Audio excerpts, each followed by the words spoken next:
the industry exposure is what they really promote, as well as the community feel. And honestly, like, they couldn't sell the school any better than that.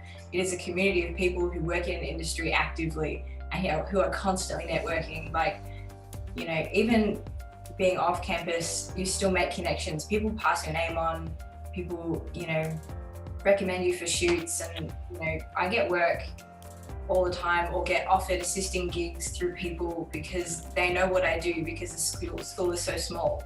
So everyone knows the field everyone else is working in and is familiar with their work, and it feels really great to be able to get feedback from teachers and fellow students. And because everyone's, you know, different ages, people come straight out of high school or people are already practicing and then come for the extra qualification or for more exposure and networking.